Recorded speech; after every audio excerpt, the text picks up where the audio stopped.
It's a very lovely good evening from here in Delhi, and as always, hope that each one of you are absolutely fine. And as always, we always also pray for your well-beingness, for your safety, for your sound health, and of course, for your supreme success. So on such note, we today are going to start the topic which you can see flashing on your screens also. Correct? Preparation of the financial statements, of course, as per Companies Act 2013 and as taking into account Schedule 3. Pretty important and very important chapter.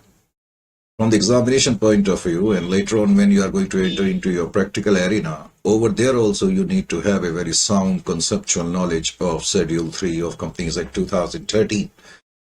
Why this chapter is important, I just told you, and besides that, actually, here the final accounts when we are talking about, that means the final accounts of corporate bodies we are talking about. In your class 11th, 12th, and right from your BCom, you have been doing actually final accounts and you have done it lots of time.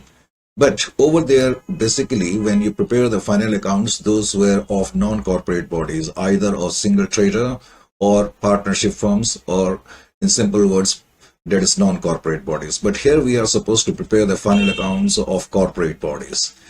And we will see later on that corporate bodies are supposed to prepare their financial statement as it is written over there, as per Companies Act 2013, in fact, and later on we will see Schedule 3, Section 129.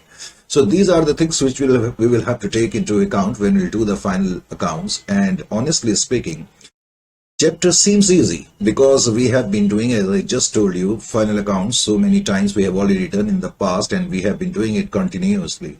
But in spite of that, because of some legal provisions, we have to be extraordinary alert. It's not an easy chapter. It's not easy not to crack. It's a little bit tough. So this is all the more a motivation for you to actually pay extra attention.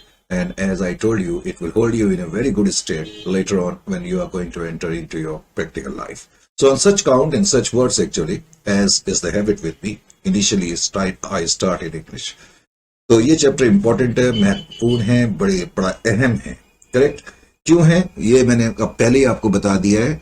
तो final accounts का ये topic हम start करने जा रहे हैं. कुछ basic चीजें जो एज ए प्रोफेशनल स्टूडेंट हमें मालूम होनी चाहिए. फाइनल अकाउंट्स, जब हम फाइनल अकाउंट्स की बात करते हैं तो पहले तो हमें यह मालूम होना चाहिए कि इस लेवल पे, प्रोफेशनल लेवल पे, हम फाइनल अकाउंट्स किसके बारे में बात कर रहे हैं. क्योंकि फाइनल अकाउंट तो एक सिंगल ट्रेडर भी बनाता है, पार्टनरशिप फर्म भी बनाती हैं, सोल प्रोप्राइटर्स भी बनाते हैं, कंपनीज भी बनाती है, कोऑपरेटिव सोसाइटी भी बनाती है, बैंक्स भी बनाते हैं, एनबीएफसीज भी बनाती हैं. तो अब किसके बारे में बातचीत कर रहे हैं, हमें पढ़ना क्या है. तो पहली चीज तो ये कंफ्यूजन आपको दूर करनी है. आप अपने पेन पेंसिल वगैरह निकाल लो. अब हम लोगों की आदत है कि हम हर चीज लिखा करके थोड़ा सा कराने की कोशिश करते हैं कि थोड़ा सा आपके दिमाग में वो ठीक तरीके से बैठे, और मैं चाहता हूं कि लिखने की जो हैबिट है वो आप डेवलप करें.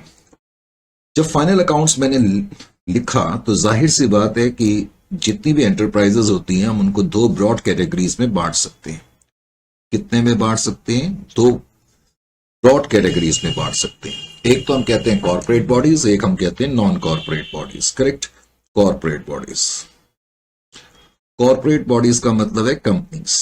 Corporate bodies. तो फाइनल अकाउंट्स कॉर्पोरेट बॉडीज यानी कि कॉर्पोरेट एंटिटीज भी बनाती हैं, और उसके अलावा नॉन कॉर्पोरेट बॉडीज. अब नॉन कॉर्पोरेट बॉडीज में सबको मालूम है, नॉन कॉर्पोरेट बॉडीज उसमें सिंगल ट्रेडर्स, पार्टनरशिप फर्म्स वगैरह भी शामिल होती हैं. नॉन कॉर्पोरेट बॉडीज में single trader, partnership firms, LLP, ये सब शामिल होती हैं. Single trader, single entry system आपने करा है ना, incomplete accounting for incomplete records, तो उसमें भी आप फाइनल अकाउंट्स बनाते थे. पार्टनरशिप फर्म्स में भी आप बनाते थे.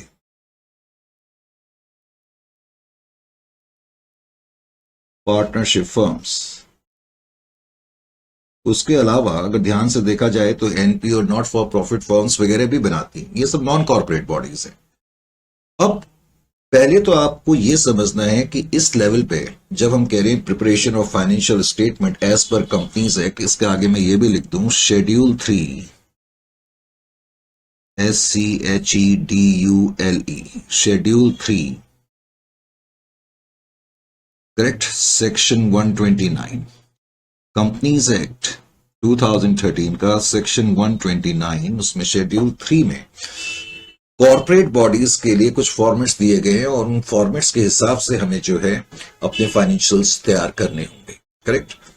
अब मैंने कहा पहले तो जो पहली चीज है, जो बड़ी बेसिक सी चीज है, लेकिन वो समझ में यह आनी चाहिए कि इस लेवल पे हम final accounts of non corporate bodies की बात बिल्कुल नहीं कर रहे, क्योंकि ये चीजें आप 1000 बार कर चुके हो, जिसमें आप trading account, profit and loss account, balance sheet वगैरह बनाते चले आए थे और कई बार आपने ये काम करा है।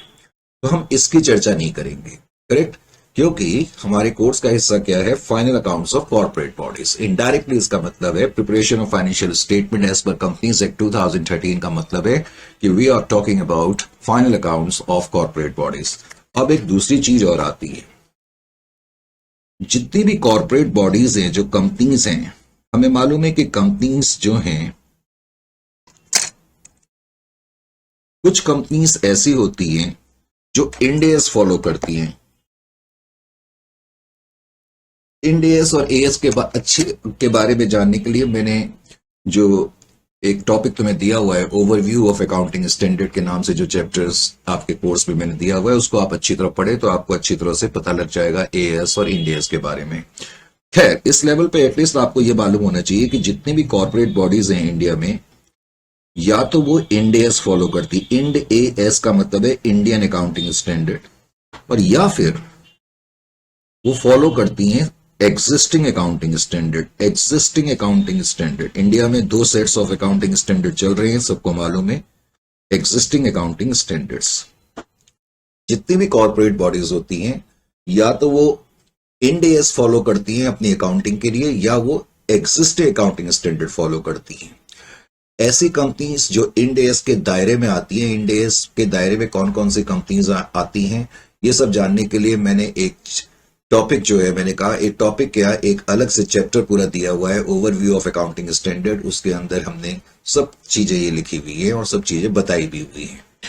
तो जितनी भी कॉर्पोरेट बॉडीज होती है, या तो वो इंड एएस फॉलो करती है या एग्जिस्टिंग स्टैंडर्ड फॉलो करती है। इंडिया में 2 सेट्स ऑफ अकाउंटिंग स्टैंडर्ड चल रहे हैं, ये बात आप लोगों को बहुत अच्छी तरह से मालूम है। तो ऐसी कॉर्पोरेट बॉडीज जो इंड एएस के दायरे में आती है, वो फाइनल अकाउंट जब बनाएंगे तो जाहिर है उनको इंड एएस का ख्याल करते हुए अपने फाइनल अकाउंट से अपनी फाइनेंशियल्स को तैयार करना होगा।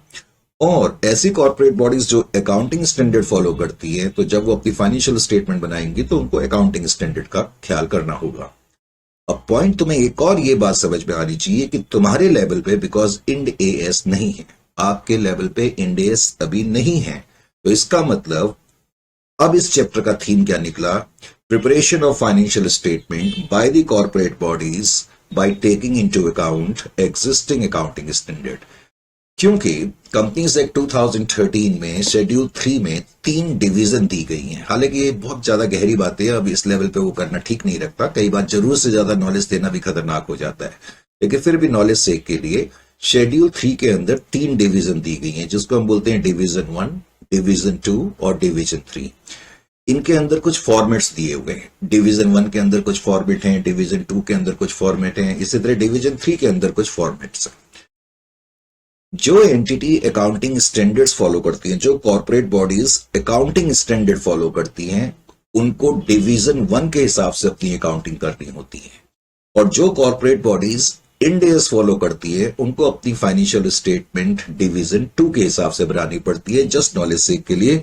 यानी कि वो कॉर्पोरेट बॉडीज जो एग्जिस्टिंग अकाउंटिंग स्टैंडर्ड को फॉलो करेंगी, वो अपने फाइनल अकाउंट्स कौन से डिवीजन के हिसाब से बनाएंगी, as per division 1, as per division 1, as per division 1। और जो एंटिटीज इंड एएस फॉलो करती हैं, वो अपनी फाइनेंशियल्स को जब प्रिपेयर करेंगी तो कौन सी डिवीजन के हिसाब से करेंगी, एज पर डिवीजन 2। सर आपने कहा कि शेड्यूल 3 में 3 डिवीजन दी गई हैं, तो तीसरी डिवीजन कौन से कॉर्पोरेट बॉडीज को फॉलो करनी पड़ती है? तीसरी डिवीजन एक्चुअली जो है वो बेसिकली एनबीएफसीज के लिए, नॉन बैंकिंग फाइनेंशियल कंपनीज के लिए। इनफैक्ट अभी कुछ और चीजें भी आनी बाकी हैं, पर आज की डेट तक अभी 3 डिवीजन हैं, क्योंकि अभी बैंकिंग के लिए, ऑनेस्टली स्पीकिंग, बैंकिंग के लिए, इलेक्ट्रिसिटी कंपनी के लिए और इंश्योरेंस कंपनी के लिए पर्टिकुलर फॉर्मेट्स नहीं आए हैं। तो राइट नाउ अभी जो आज के दिन की सिचुएशन है वो ये कि जो बैंक्स हैं, इंश्योरेंस कंपनीज हैं, बैंकिंग कंपनी और इंश्योरेंस कंपनीज, करेक्ट, ये जो अपने फाइनेंशियल्स बनाती हैं अभी फिलहाल वो अपने अपने रेगुलेशन एक्ट के हिसाब से बनाती हैं। जैसे इंश्योरेंस कंपनी ईडा उनको गवर्न करती है, इंश्योरेंस रेगुलेटरी बॉडी अथॉरिटी, उनके हिसाब से जो फॉर्मेट्स हैं उनके हिसाब से वो अपनी फाइनेंशियल तैयार करती है। इसी तरह बैंकिंग कंपनीज जो बैंकिंग रेगुलेशन एक्ट है उसके हिसाब से अपनी फाइनेंशियल तैयार करती है। अब बाकी जो कॉर्पोरेट बॉडीज बची, बैंक्स को, एनबीएफसी को, एनबीएफसी कहते हैं non banking finance company, non banking finance company. तो non banking finance company, banking company और इंश्योरेंस कंपनी को छोड़ के जो कॉर्पोरेट बॉडीज हैं, मैंने कहा फिलहाल वो या तो एग्जिस्टिंग अकाउंटिंग स्टैंडर्ड फॉलो करती हैं या इंड एएस को फॉलो करती हैं। एनबीएफसी को छोड़ के, बैंक को छोड़ के, इंश्योरेंस कंपनी को छोड़ करके जितनी भी कॉर्पोरेट बॉडीज हैं या तो वो अकाउंटिंग स्टैंडर्ड फॉलो करती हैं या वो इंड एएस फॉलो करती हैं।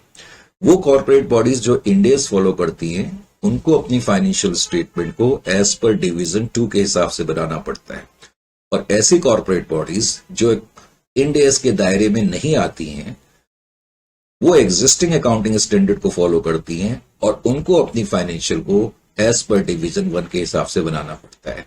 और ये पार्ट आपके कोर्स का है, यानी कि आपके कोर्स का पार्ट सिर्फ ये है, final accounts by corporate bodies that follow accounting standards, जो सिर्फ और सिर्फ, जब मैं अकाउंटिंग स्टैंडर्ड कहता हूं तो मेरा मतलब एग्जिस्टिंग अकाउंटिंग स्टैंडर्ड। तो ऐसी कॉर्पोरेट बॉडीज जो एग्जिस्टिंग अकाउंटिंग स्टैंडर्ड फॉलो करती हैं उनको अपने फाइनल अकाउंट्स डिवीजन 1 के हिसाब से बनाने पड़ते हैं। डिवीजन 1, 2 और 3 मैंने कहा इनके अंदर कुछ फॉर्मेट्स दिए हैं, तो उन फॉर्मेट्स के हिसाब से अब हमें अपने अपने फाइनेंशियल तैयार करने पड़ते हैं। तो ये बेसिक चीजें एज ए कॉमर्स स्टूडेंट आपको मालूम होनी चाहिए। इसका मतलब बेसिकली हमारी काम की चीज ये है, नॉन कॉर्पोरेट बॉडीज हमारे काम की चीज यहां नहीं है, और ऐसी कॉर्पोरेट बॉडीज जो इंड एएस फॉलो करती हैं वो भी हमारे काम की चीज नहीं है। इनके बारे में आप अब हायर लेवल पे जब जाओगे तो तब पढ़ोगे। तो एक तो ये बेसिक चीज आपको मालूम होनी चाहिए। दूसरा, जब हम कहते हैं कि फाइनेंशियल स्टेटमेंट्स, तो फाइनेंशियल स्टेटमेंट से हमारा मतलब क्या है? फाइनेंशियल स्टेटमेंट्स,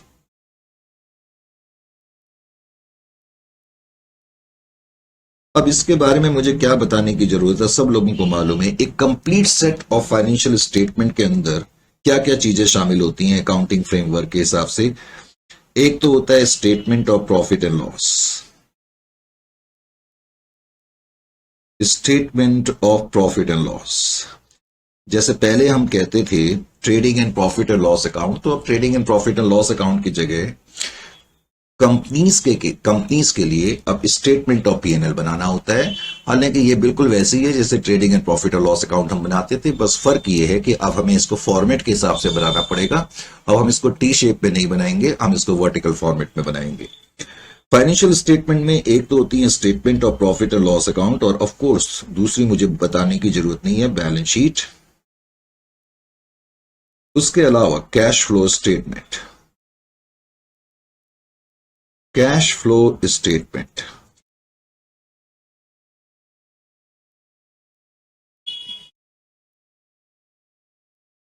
और उसके बाद वैसे हम बोलते हैं एक्सप्लेनेटरी नोट्स या सिंपली नोट्स।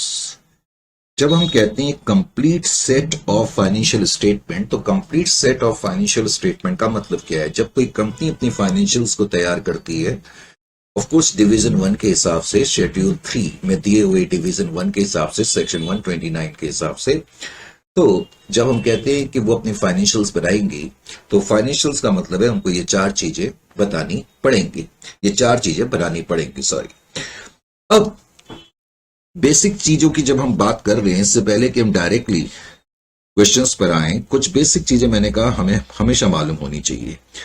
तो लिखें कि section 129, section 129 of companies Act 2013 governs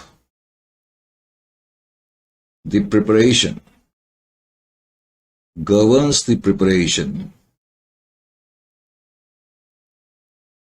and presentation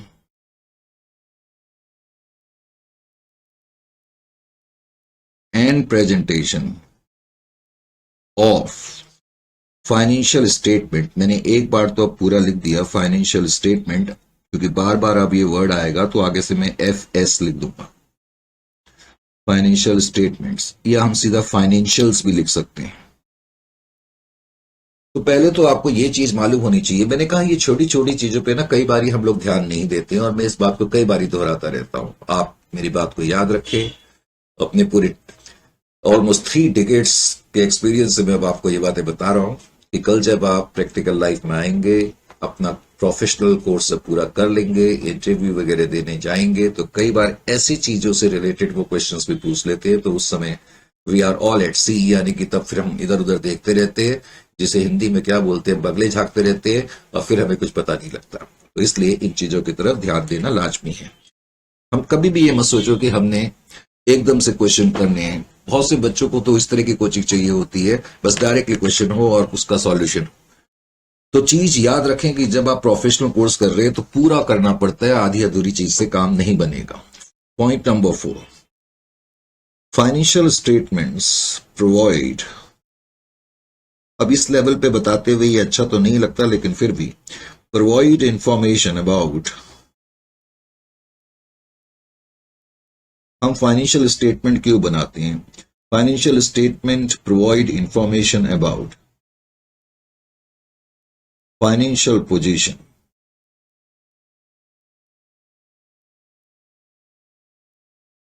and performance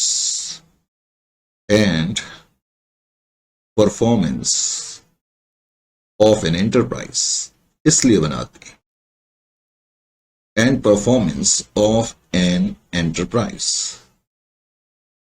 accounting framework भी ये कहता है, अकाउंटिंग फ्रेमवर्क के नाम से भी एक चैप्टर मैंने आपके कोर्स में डाला हुआ है, वो भी आपको पढ़ना चाहिए। अकाउंटिंग फ्रेमवर्क कहता है कि जब कोई एंटिटी अपनी फाइनेंशियल स्टेटमेंट्स बनाए, तो फाइनेंशियल स्टेटमेंट बनाते वक्त उनको ध्यान रखना चाहिए कि उन्हें ये चीजें तो देनी है, लेकिन जब इन चीजों को बनाया जाए तो इस चीज का भी ध्यान रखना है कि इन चीजों को देख करके कोई भी पार्टी जो आपके फाइनेंशियल्स पे इंटरेस्ट रखती है, चाहे वो गवर्नमेंट हो, चाहे वो एम्प्लॉयज हो, चाहे वो ट्रेड यूनियंस हो, सप्लायर्स हो, करेक्ट, या मैनेजमेंट हो, तो उसको एंटिटी की परफॉर्मेंस और पोजीशन के बारे में पता लगे, करेक्ट। तो परफॉर्मेंस ऑफ एन एंटरप्राइज, तो ये सिंपल सी जनरल चीज है, लेकिन क्या होता है कई बार जनरल चीजें भी हमारे दिमाग में नहीं रहती, तो इसलिए ये लिखानी भी पड़ती है और लिखनी चाहिए भी। तो ये तो थी शीट नंबर 1, में इसके आगे 1 लिख दूं, और अब मैंने दूसरी शीट ली, क्योंकि शीट्स की जरूरत पड़ती रहती है, शीट को मैं किनारे रख देता हूं। उसके बाद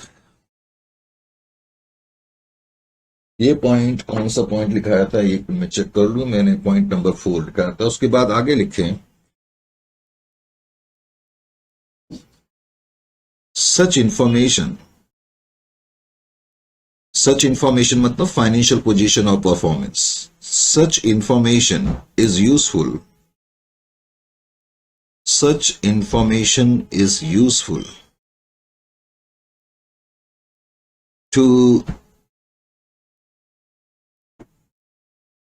to a wide range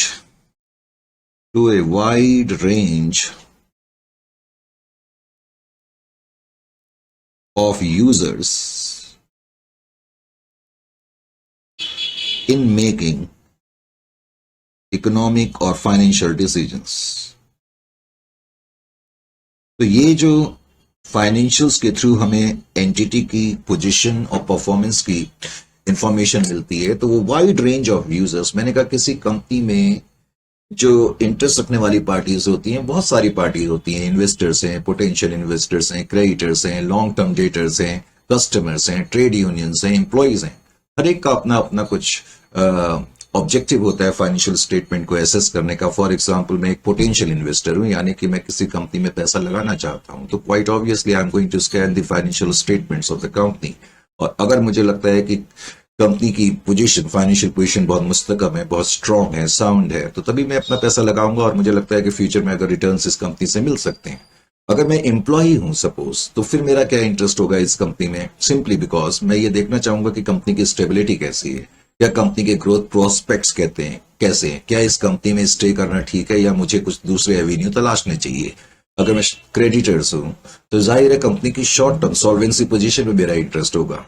अगर मैंने लंबे टाइम के लिए कंपनी को लोन दिया हुआ है, मैं लेंडर हूं, तो मेरा इंटरेस्ट कंपनी की सॉल्वेंसी में होगा। इस तरह से जो मैंने लिखा, wide range of users in making economic and financial decisions, economic and financial decisions.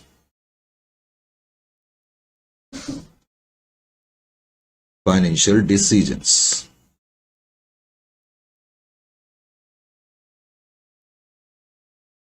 6. According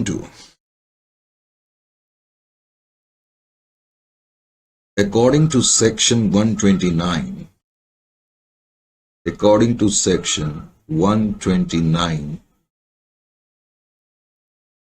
of Companies Act, या of the Act,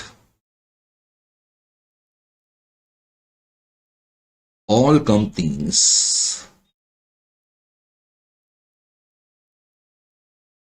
registered, all companies registered under the Act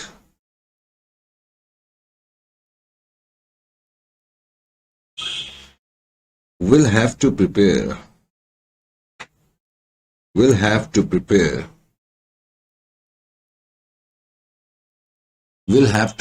financials, या financial statements, prepare financials। जब हम financials कहते हैं तो मेरा मतलब financial statement से ही होता है। Will have to prepare financials as per schedule 3। तो शेड्यूल 3, और शेड्यूल 3 के अंदर मैंने बताया था 3 डिवीजन दी हुई हैं। डिवीजन 3 और 2 हमारे काम की नहीं है, क्योंकि डिवीजन 3 जो है वो बेसिकली एनबीएफसीज के लिए है, और जो डिवीजन 2 है वो ऐसी कॉर्पोरेट बॉडीज के लिए जो इंडियस फॉलो करती हैं, और ऐसी कंपनियां जो अकाउंटिंग स्टैंडर्ड को फॉलो करती है, क्योंकि तुम्हारे लेवल पे हम उन कंपनीज की बात करते हैं जो अकाउंटिंग स्टैंडर्ड को फॉलो करती है, एग्जिस्टिंग अकाउंटिंग स्टैंडर्ड को फॉलो करती हैं। इसका मतलब हम डिवीजन 1 को ज्यादा महत्व देंगे। ज्यादा क्या देंगे, डिवीजन 1 के बारे में ही बातचीत करेंगे। 7th, schedule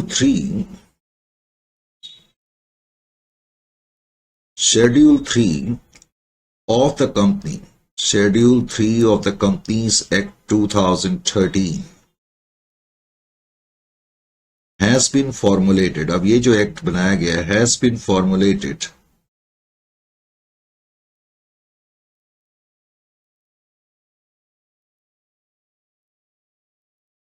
to keep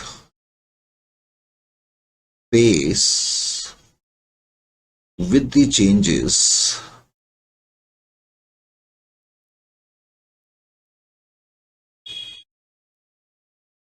in accounting field। अब ये शेड्यूल 3 बनाने की जरूरत क्यों थी, क्योंकि इससे पहले हम जो अकाउंटिंग करते थे इन दी अकाउंटिंग फील्ड, हम टी फॉर्मेट में trading and profit and loss account बनाते थे, जैसे कि नॉन कॉर्पोरेट बॉडीज बनाती हैं, और बहुत ज्यादा उसमें लीगल प्रॉब्लम्स नहीं थी बनाने में, तो फिर भी हमें चेंज क्यों करना पड़ गया। कोई भी चेंज करने की एक वजह होती है जब इंटरनेशनल चेंजेस आते हैं, तो ये वजह है to keep pace with the changes in the accounting field. Accounting field में जैसे जैसे बदलाव आते हैं, जिस तरह से all over the world accounting चल रही होती है, उसी हिसाब से हमें अपनी अकाउंटिंग में तब्दीलियां लानी पड़ती है। अब जैसा कि कुछ देर पहले मैंने कहा, अब हम वर्टिकल फॉर्मेट का यूज करेंगे, करेक्ट। और vertical format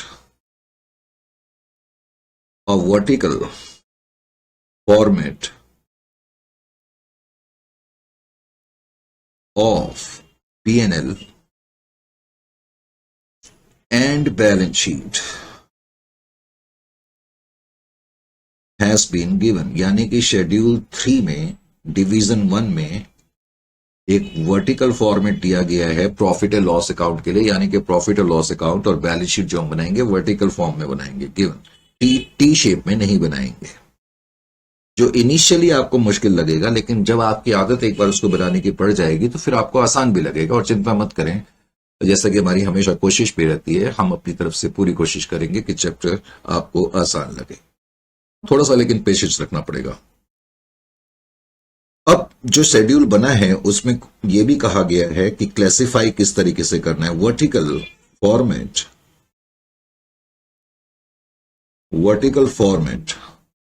of balance sheet requires vertical format of balance sheet requires classification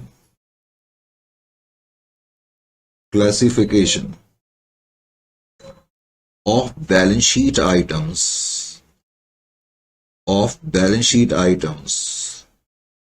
into current and non-current categories। तो जो फॉर्मेट दिया गया है उस फॉर्मेट में यह कहा गया है या बताया गया है कि कंपनी जब अपनी बैलेंस शीट बनाए तो करंट नेचर के आइटम्स को, करंट एसेट्स को या करंट लायबिलिटी को अलग रखे नॉन करंट आइटम से, non current categories.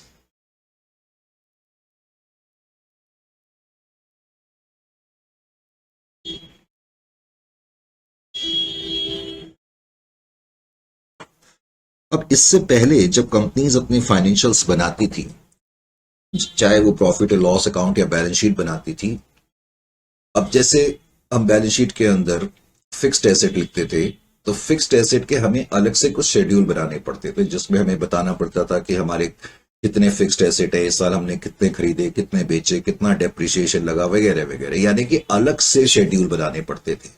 Balance sheet के अलावा अलग से शेड्यूल बनाने पड़ते थे, लेकिन अब हमें ये नहीं करना पड़ेगा। अच्छी चीज ये है, अब हमने बैलेंस शीट के अंदर कोई आइटम लिखा तो हमें उसके अलग से शेड्यूल ना बना के उसके अलग से नोट्स बनाने पड़ेंगे।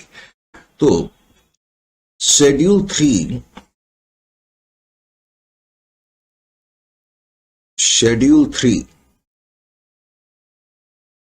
of Companies Act 2013 has eliminated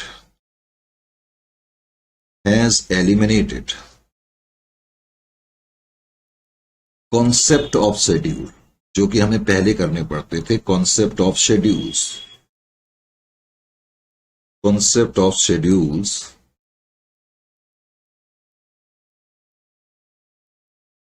and replaced it with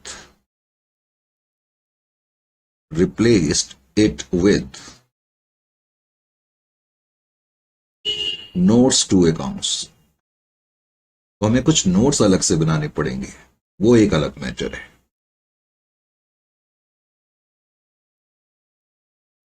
कैसे बनाएंगे ये अभी हम बाद में देखेंगे। अब ये कुछ बेसिक चीजें मैंने कहा कि आपको मालूम होनी चाहिए। एक छोटा सा पॉइंट है, अगर अपनी नॉलेज के लिए आपने लिखना है तो लिख लो, मैं लिखा देता हूं। पहले क्या होता था, जब हम बैलेंस शीट बनाते थे तो हम उसमें कई बारी आपने देखा होगा बैलेंस शीट में कभी ख्याल किया हो तो मिसलेनियस एक्सपेंडिचर नजर आता था। अब ये आइटम आपको कभी भी नजर नहीं आएगा। इट का मतलब schedule, it does not, schedule 3 का मतलब, इट का मतलब it does not contain any specific disclosure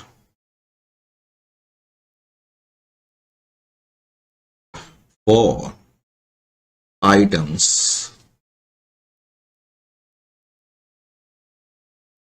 included under miscellaneous expenditure। तो सर अब मिसलेनियस एक्सपेंडिचर कहां पर आएगा, ये अभी बात का विषय है। अगर मिसलेनियस एक्सपेंडिचर है तो अब हम उनको कहां दिखाएंगे, क्योंकि इस शेड्यूल में तो कहीं उसके लिए जगह बताई नहीं गई है। ये मैंने कहा अभी बात का पॉइंट है, इसके बारे में हम चर्चा करेंगे। तो एक तो ये कुछ चीजें मैंने तुम्हें बताया, उसके अलावा मैंने बैलेंस शीट के बारे में तुम्हें बता ही दिया है कि वर्टिकल फॉर्मेट दिया गया है। In fact profit and loss account के लिए भी वर्टिकल फॉर्मेट हमें दिया गया है। Vertical format, vertical format of statement of profit and loss. अब ये statement of profit and loss बड़ा लंबा वर्ड है। Statement of profit and loss. अब trading and profit and loss account word के बजाय हम statement of profit and loss word use करेंगे। और मैंने कहा ये बड़ा लंबा वर्ड है, आगे से मैं SPL लिख दूंगा। SPL का मतलब statement of profit and loss, correct. Vertical format of statement of profit and loss should be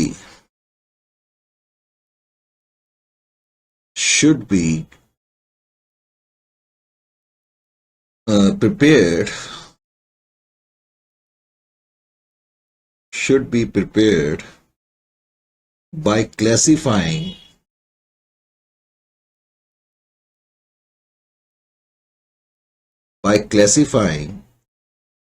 expenses by their nature.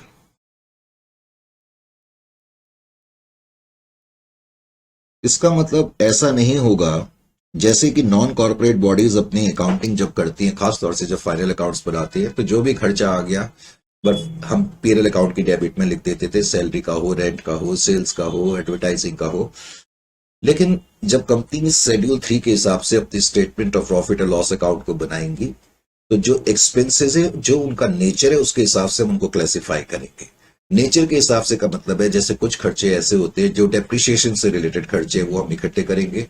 इसी तरीके से जो फाइनेंशियल नेचर के खर्चे हम उनको इकट्ठे करेंगे। एम्प्लॉइज से रिलेटेड जो खर्चे हैं उनको इकट्ठा करेंगे। तो नेचर के हिसाब से खर्चों को क्लासिफाई करके हम लिखेंगे, ये कहने का मतलब है। अब पहले क्या होता था, जब हम अपना trading and profit and loss account बनाते थे, पहले इस एक्ट के आने से पहले या शेड्यूल 3 के आने से पहले, तो प्रॉफिट एंड लॉस अकाउंट्स, क्योंकि जब हम स्टेटमेंट ऑफ पीएनएल बनाएंगे, इनफैक्ट इससे पहले हम स्टेटमेंट ऑफ पीएनएल तो बनाते नहीं थे, बल्कि हम trading and profit and loss बनाते थे, तो उसमें लॉस भी आ जाता था। लॉस आ सकता है, क्यों नहीं आ सकता भाई, बिजनेस के ऑपरेशन पॉजिटिव भी हो सकते हैं और नेगेटिव भी हो सकते हैं। तो जब लॉस आता था, उस लॉस को आपको याद है कि आप कहां लिखा करते थे?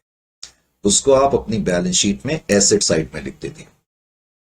और एक कंपनी जब इस एक्ट के आने से पहले अपने trading and profit and loss account को बनाती थी, अगर नेट प्रॉफिट आता था तो उसको हम पीएनएल के रूप में लिखते थे, लायबिलिटी साइड में।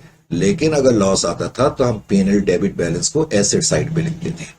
लेकिन इस शेड्यूल के आने से अब क्या है कि अगर प्रॉफिट एंड लॉस अकाउंट में डेबिट बैलेंस आएगा, अगर क्रेडिट बैलेंस आएगा तब तो मैं उसको लिखूंगा ही लायबिलिटी साइड में। लेकिन अगर डेबिट बैलेंस आएगा तो वो भी अब मैं लायबिलिटी साइड में लिखूंगा, लेकिन फिर मैं नेगेटिव करके लिखूंगा। बात समझ में आ गई? तो ये पॉइंट नंबर 12 के बाद 13 पॉइंट है, डेबिट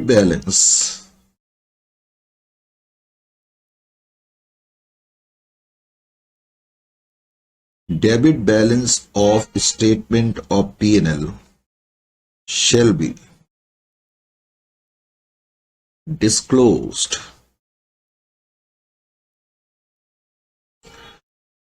as negative item। हम उसको नेगेटिव आइटम के रूप में दिखाएंगे, as negative item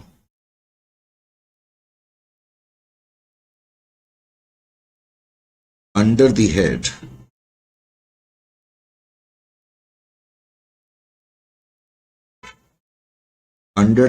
reserves and surplus।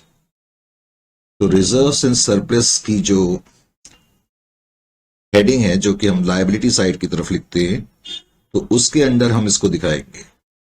यानी कि अब मैं पीएनएल का डेबिट बैलेंस सिंपल वर्ड्स में एसेट की तरफ नहीं दिखा सकता। ये चीजें समझने के बाद अब जो इस लेवल पे आपको कुछ चीजें और भी मालूम होनी चाहिए, वो है features of balance sheet. Features of balance sheet.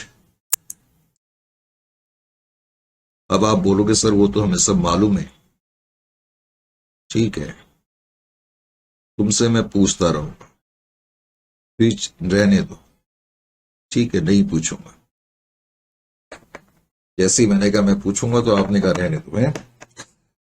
तो फीचर्स ऑफ बैलेंस शीट। अब हमें मालूम है कि बैलेंस शीट एक पर्टिकुलर डेट को हम किसी भी एंटिटी की पोजीशन के बारे में बताती है, correct.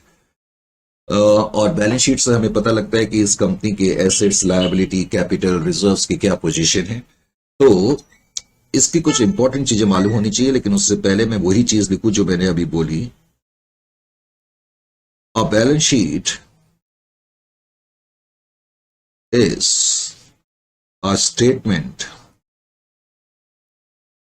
a balance sheet is a statement of financial position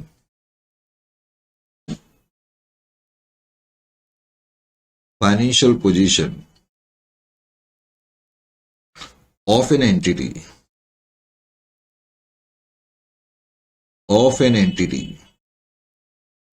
as at a particular given date, or as at a particular date लिख लो,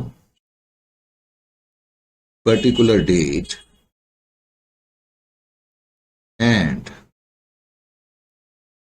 exhibits शो करती है, क्या शो करती है, exhibits its मतलब कंपनीज, its assets,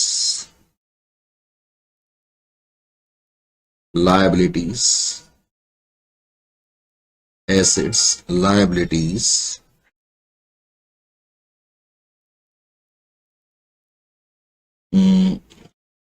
और क्या, capital, reserves,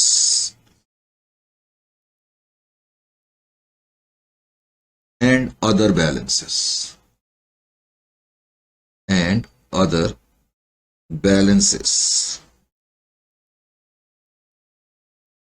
at their book values। तो बेसिकली बैलेंस शीट हमारी पोजीशन इस तरीके से रिफ्लेक्ट करती है। और ये मैं अब तुम्हें बता ही चुका हूं कि बैलेंस शीट जो है वो वर्टिकल फॉर्मेट में ही बनाई जाएगी। शेड्यूल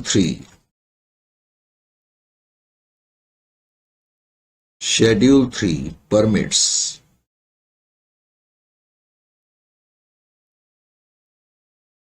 vertical form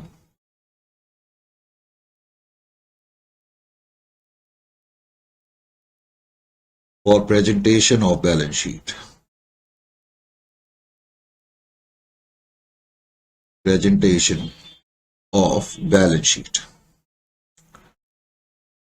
अब शेड्यूल 3 में जो एक बात दी है वो क्या, कि पहले हम जो वर्ड यूज करते थे लायबिलिटी साइड के लिए, वो सिर्फ लायबिलिटी यूज करते थे, लायबिलिटी साइड के लिए, एसेट्स के लिए एसेट। लेकिन अब जो बैलेंस शीट की लायबिलिटी साइड होंगी उसके लिए हम वर्ड यूज करेंगे इक्विटी एंड लायबिलिटी। इसका मतलब अब लायबिलिटी साइड का नाम क्या हो गया है, जहां तक कंपनीज का सवाल है, इट यूजेस इक्विटी,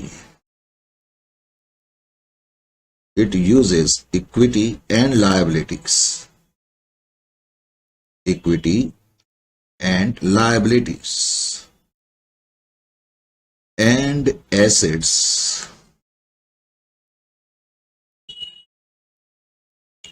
as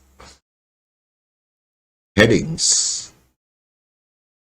यानी कि जो बैलेंस शीट है उनकी जो हेडिंग्स होंगी, दो मेन हेडिंग्स हैं, इक्विटी एंड लायबिलिटी, जिसके अंतर्गत हम अपनी लायबिलिटी वगैरह लिखते हैं, और एसेट्स।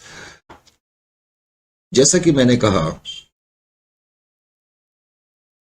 और कुछ देर पहले भी मैंने बताया था कि जितने भी एसेट्स और लायबिलिटीज होंगे उनको करंट और नॉन कैटेगरीज में बांट करके हमें प्रेजेंट करना पड़ेगा। All assets and liabilities,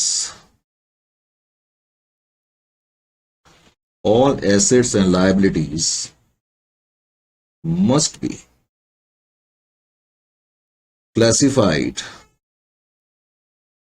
be classified into current and non-current,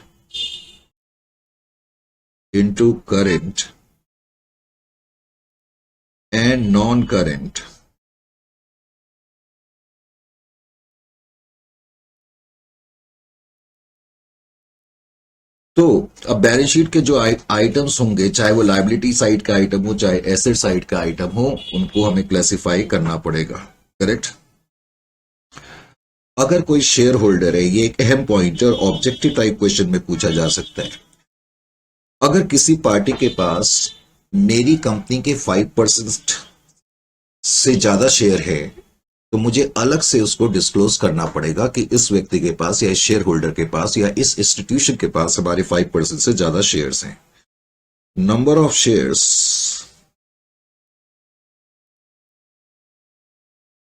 number of shares held by each shareholder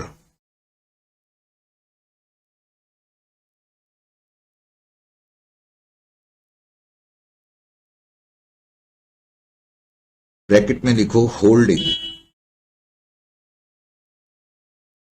more than 5%, more than 5% of the total shares।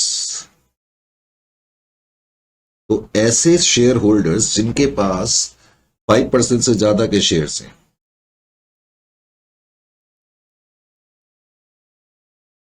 Number of shares held by each shareholder need to be disclosed. तो हमें बताना पड़ेगा ये कौन कौन से share holders हैं और इनके पास कितने कितने शेयर्स हैं।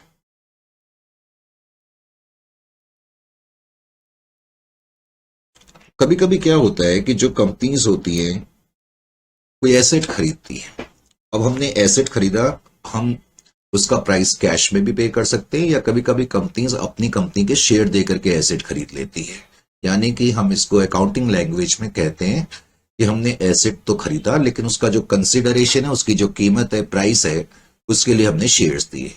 या कभी कभी कंपनी क्या करती है, कंपनी ने जब जो शेयर इश्यू करे हुए हैं उन शेयर्स को कंपनी खरीद लेती है, जिसको हम बोलते हैं buy back of shares.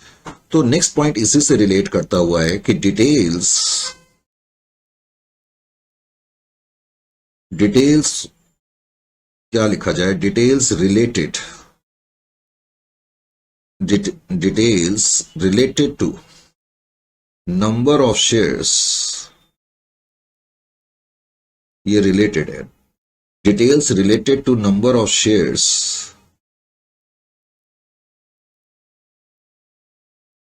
allotted in consideration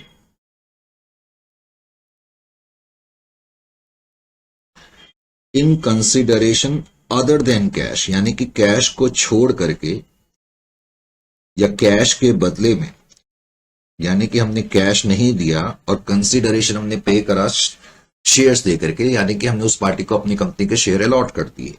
तो details relating to number of such shares इसका मतलब है। Correct. And shares bought back, और जो शेयर हमने वापस खरीद दिए, नीड टू बी डिस्क्लोज्ड, उसको हमें अलग से डिस्क्लोज करना पड़ेगा। और वैसे नॉलेज सेक के लिए कम से कम 5 साल तक, जैसे कि मैंने आज कोई एसेट खरीदा, उसके बदले में मैंने शेयर्स दिए, तो ये इंफॉर्मेशन मेरे को कम से कम नेक्स्ट 5 ईयर्स तक के लिए देनी पड़ेगी। थोड़ा सा मैंने कहा इनिशियल स्टेजेस में आप मेहनत कर लो, कोई भी गहरा पॉइंट छूटना नहीं चाहिए। Term sundry debtors. अब कंपनीज एक्ट 2013 के आने से पहले, करेक्ट, जब हम अपनी फाइनेंशियल बनाते थे तो हम सन्ड्री डेटर, सन्ड्री क्रेडिटर, इस तरह अल्फाज यूज करते थे। तो अब सन्ड्री डेटर्स जो टर्म है उसको रिप्लेस कर दिया गया है। Term sundry debtors has been replaced with trade receivable, has been replaced with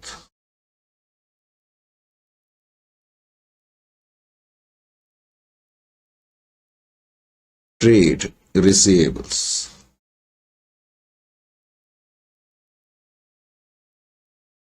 तो अब हम ट्रेड रिसीवेबल वर्ड ज्यादा यूज करेंगे।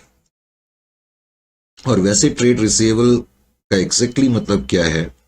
ट्रेड, ये अपने आप में इसका मीनिंग क्लियर कर रहा है। Trade receivable are defined as dues arising only from goods or services sold. Goods sold or services rendered. Goods or services sold या rendered in normal course of business. तो ये ट्रेड रिसीवेबल का मतलब है। Trade receivable का मतलब हमने पैसा लेना तो है, लेकिन किस लिए लेना है? क्योंकि हमने या तो उनको गुड्स बेचे हैं या हमने उनको कुछ सर्विसेज दी है, उसके बदले में हमने पैसा लेना है। Normal course of business.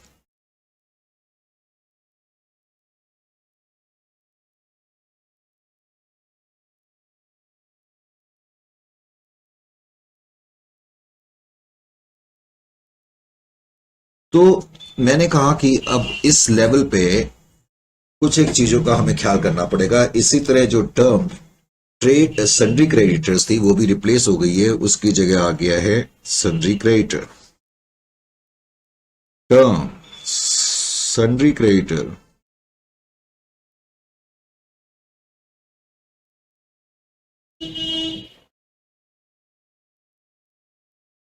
has been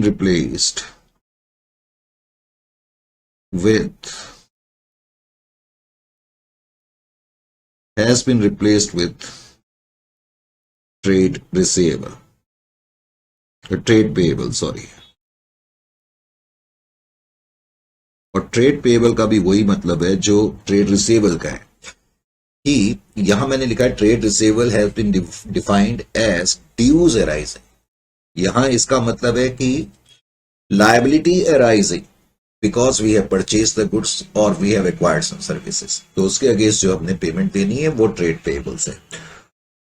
तो ये कुछ बेसिक चीजें पहले तो आपको मालूम होनी चाहिए। Is it clear to you? अब ये बेसिक चीजें पता करने के बाद जाहिर है कि वो नेक्स्ट चीज जो सबसे बड़ी चीज है वो ये कि अब हमें ये मालूम होना चाहिए कि बैलेंस शीट एग्जैक्टली फॉर्मेट में जो डिवीजन 1 में दी गई है उन कंपनीज के लिए जो अकाउंटिंग स्टैंडर्ड फॉलो करती है, तो उसका फॉर्मेट क्या है, उस फॉर्मेट की अच्छी जानकारी होनी चाहिए, ताकि जब हम अपनी फाइनेंशियल्स को ड्रॉ करें तो हमें बैलेंस शीट बनाने में प्रॉब्लम ना हो। और फिर उसके बाद हम पीएनएल का फॉर्मेट देखेंगे, तो इसकी चर्चा अब हम करेंगे, लेकिन जाहिर है कि वो अब नेक्स्ट सेशन में फिर चर्चा होगी। करेक्ट? तो till then it's short bye.